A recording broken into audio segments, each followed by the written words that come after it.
नमस्कार मंडळी, श्री स्वामी समर्थ. बघा, एक प्रश्न मनापासून विचारते. तुमच्यापैकी किती जणांना स्वामीचरित्र सारामृत पारायण करण्याची खूप इच्छा असते, पण वेळ नसल्यामुळे ते राहून जातं? जर तुमच्याही मनात अशी इच्छा असेल तर आजचा हा व्हिडिओ तुमच्यासाठी खूप खास आहे. कारण स्वामी समर्थ महाराजांचा प्रकट दिन म्हणजे अतिशय पवित्र आणि दिव्य असा दिवस. आणि या दिवशी फक्त एका दिवसात संपूर्ण स्वामीचरित्र सारामृत पारायण करून स्वामींची कृपा कशी मिळवायची हे मी तुम्हाला अगदी सोपे आणि सविस्तर पद्धतीने सांगणार आहे. त्यामुळे व्हिडिओ स्किप न करता अगदी शेवटपर्यंत नक्की पहा.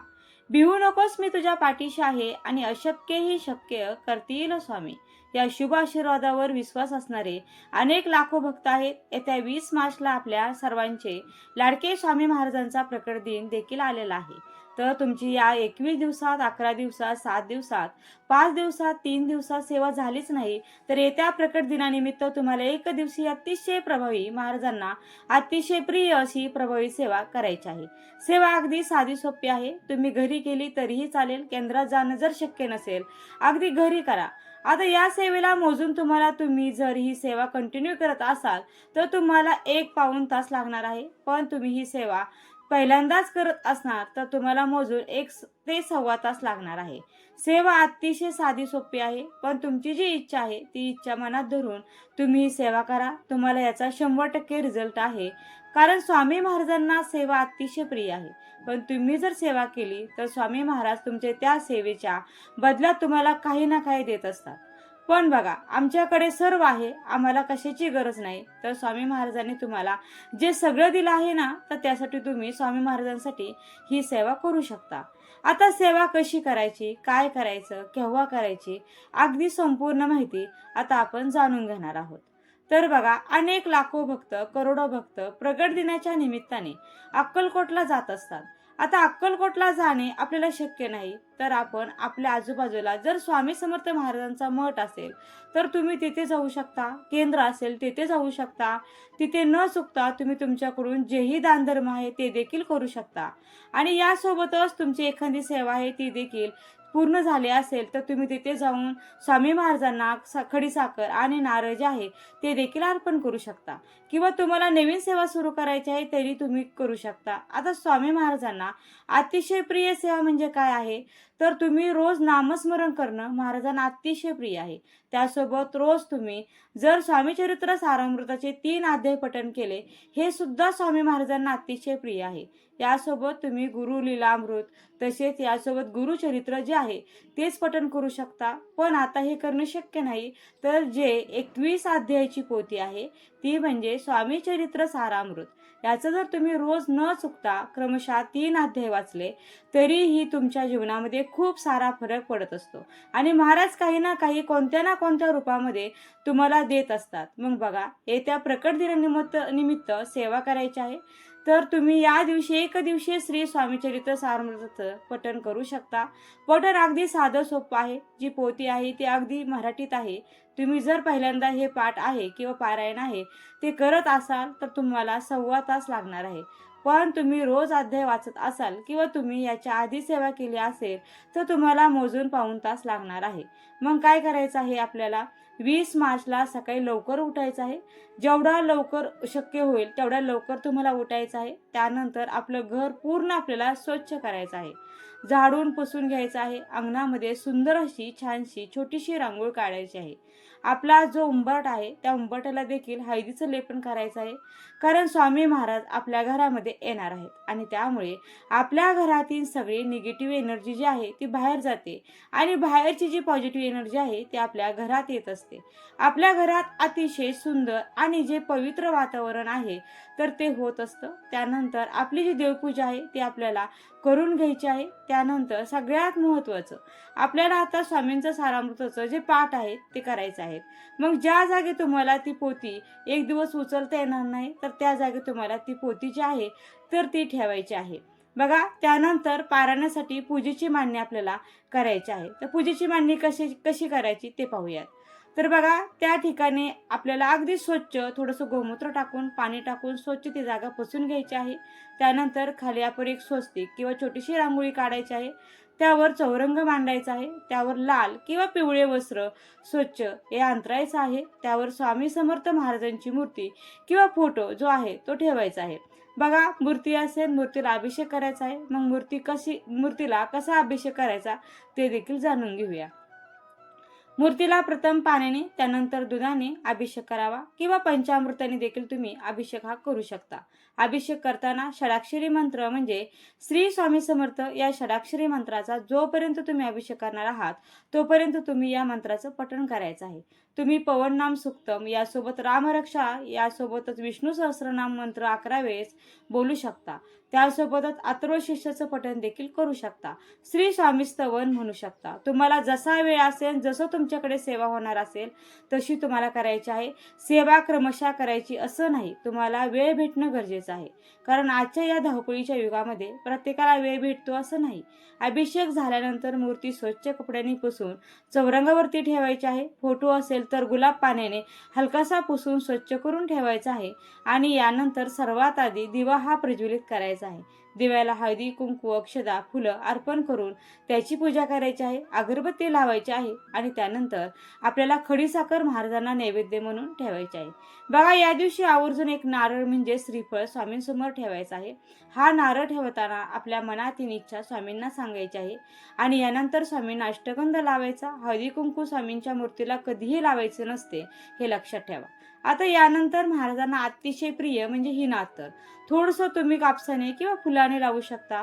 जर फोटो असेल तर त्या फोटोला सुद्धा लावायचा आहे. आणि यानंतर स्वामींना झेंडूची फुलं किंवा पिवळी फुलं अर्पण करायची आहे. त्यानंतर आपली जी स्वामी सारामृताची पोथी आहे तर त्या पोथीला सुद्धा गंध, फुलं, अक्षदा अर्पण करा. त्यांना नमस्कार करायचा आहे. आता ही सर्व मांडणी झाल्यानंतर आता आपण पारायण सुरू करण्यासाठी तयार झालो आहोत. पारायण सुरू करण्यापूर्वी सर्वात महत्त्वाची गोष्ट म्हणजे संकल्प सोडण्यासाठी हातात थोडंसं पाणी घ्यायचं आहे. त्यामध्ये अक्षदा, फुलं आणि थोडंसं हळदी कुंकू टाकायचं आहे. आणि यानंतर आपलं पूर्ण नाव सांगायचं आहे. गोत्र माहिती असेल तर गोत्र सांगायचं आहे, नसेल तर काश्यप गोत्र असं म्हणायचं आहे. आणि यानंतर आपण स्वामी चरित्र सारामृत 1 दिवसीय पारायण करत आहोत आणि कोणत्या इच्छेसाठी करत आहोत हे सांगायचं आहे. यानंतर ते पाणी ताटात सोडायचं आहे. हे पाणी नंतर तुम्ही झाडाला टाकू शकता. संकल्प झाल्यानंतर सर्वात आधी स्वामी स्तवन म्हणायचं आहे. त्यानंतर श्री स्वामी समर्थ या मंत्राची एक माळ जप करायची आहे. आता खरं सांगते 20 मार्च हा आपल्या सर्वांसाठी पर्वणीचा दिवस आहे. तुमच्याकडून जेवढं शक्य होईल तेवढं त्या दिवशी नामस्मरण करा. पण तुम्हाला आता जी स्वामींचं सारामृताचं पठण करायचं आहे, मग तुमच्याकडे वेळ नाही, मग तुम्ही 1 वेळेस किंवा 11 वेळेस स्वामी समर्थांच्या मंत्राचा जो जप आहे तो करू शकता. आता त्यानंतर आपण स्वामी चरित्र सारामृताच्या ग्रंथाचे वाचन सुरू करायचं आहे. बघा या ग्रंथामध्ये एकूण 21 अध्याय आहेत आणि हे सर्व अध्याय एका बैठकीत वाचण्याचा प्रयत्न करायचा आहे. वाचन करताना काही नियम देखील पाळायचे असतात. वाचन करताना मध्ये उठायचं नाही, मोबाईल बाजूला ठेवायचा आहे, कोणीही डिस्टर्ब करणार नाही याची देखील काळजी घ्यायची आहे. वाचन हे शांतपणे आणि एकाच सुरात करायचं आहे. मोठ्याने वाचू नका. तुम्हाला जेवढ्या आवाजात जेवढे आवश्यक असेल तुम्हाला स्वतः ऐकू येईल तेवढ्या आवाजात तुम्हाला वाचन करायचं आहे. आणि पोथी वाचताना काही अर्थ समजून देखील घ्यायचा आहे बरं का. महाराजांचे जे वर्णन आहे ते तुम्ही अगदी स्वतः तुमच्या तोंडाने करत आहात असं महाराजांना वाटलं पाहिजे. पारायण वाचताना मध्येच डुलू नका, हलू नका. महिला जर पारायण वाचत असतील तर मोकळे केस सोडून बसू नका. तसेच बघा ग्रंथ हातात घेऊन वाचायचा नाही, तो पाटावर ठेवून वाचायचा आहे. ओळीवर बोट फिरवत वाचन करायचं नाही, डोळ्यांनी वाचायचं आहे आणि मन पूर्णपणे स्वामींकडे केंद्रित ठेवायचं आहे. असं श्रद्धेने वाचन केल्यास स्वामींची कृपा ही नक्कीच मिळते. 21 अध्याय पूर्ण झाल्यानंतर परत पोथी आपल्याला बंद करायची आहे. परत पोथीला आपल्याला नमस्कार करायचा आहे. स्वामी महाराजांना देखील नमस्कार करायचा आहे आणि स्वामी महाराजांना सांगायचं आहे की स्वामी महाराज तुम्ही आज माझ्याकडून ही सेवा जी आहे ती करून घेतली, त्याबद्दल मी तुमची खरंच खूप खूप खूप मनापासून आभारी आहे. आणि माझ्या आयुष्यामध्ये तुम्ही असंच माझ्या पाठीशी उभे राहा. जे संकट माझ्या आयुष्यात येतील त्याचा जो सामना आहे तो मी करेलच, पण त्याची जी तीव्रता आहे ती कमी व्हावी. माझ्यासोबत तुम्ही अखंड राहावं, माझी ही इच्छा आहे तुम्ही लवकरात लवकर पूर्ण करावी असं म्हणायचं आहे. आणि नमस्कार करायचा आहे आणि त्यानंतर आरती करायची आहे. बघा, आरती ही गणपती बाप्पांची, त्यानंतर स्वामी समर्थ महाराजांची आणि दत्तगुरूंची आरती ही तुम्ही करू शकता. त्यानंतर तुम्ही स्वयंपाकघरात जेही करणार आहात, पुरणपोळीचा नैवेद्य महाराजांना अतिशय प्रिय आहे. त्याचप्रमाणे कांद्याची भजी देखील अतिशय प्रिय आहेत. यासोबत बेसनाचे लाडू सुद्धा महाराजांना खूप प्रिय आहेत. मग शक्य नसेल तर तुम्ही जेही घरात बनवणार आहात तो नैवेद्य महाराजांना तुम्हाला दाखवायचा आहे. त्यानंतर तो नैवेद्य जो आहे तो तुम्ही घरामध्ये फक्त घरातल्या व्यक्तींनी अर्ध्या तासाने तो घ्यायचा आहे आणि सर्वांनी तो खाऊन टाकायचा आहे. आता यानंतर सगळ्यात महत्त्वाचं, आता दुसऱ्या दिवशी आपल्याला जी पोती आहे त्याचं काय करायचं. जी पोती आपल्याला गंध, फुलं आणि अक्षदा घ्यायच्या आहेत आणि ते आपल्याला पूर्ण पोतीवरती टाकायचे आहेत. नमस्कार करायचा आहे पोतीला.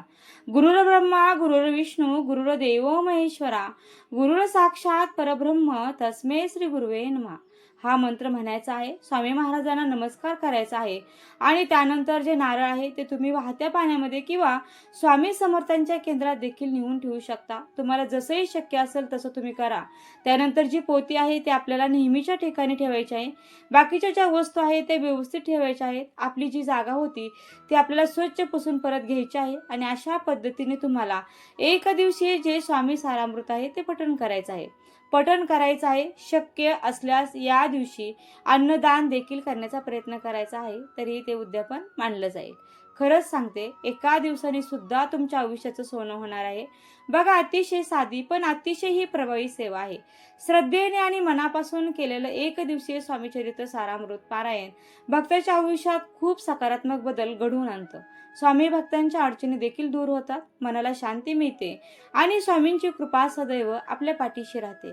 तर तुम्हीही स्वामी प्रकट दिनाच्या दिवशी हे एकदिवसीय पारायण नक्की करा आणि निश्चित तुम्हाला याचा फरक पडेल.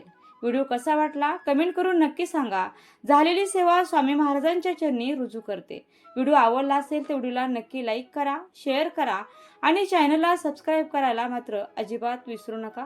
व्हिडिओ शेवटपर्यंत पाहिल्याबद्दल अगदी मनापासून तुमची खूप खूप आभारी आहे. धन्यवाद. श्री स्वामी समर्थ. जय जय स्वामी समर्थ. रामकृष्ण हरी. जय जय रामकृष्ण हरी. ओम नमो भगवते वासुदेवाय नमः.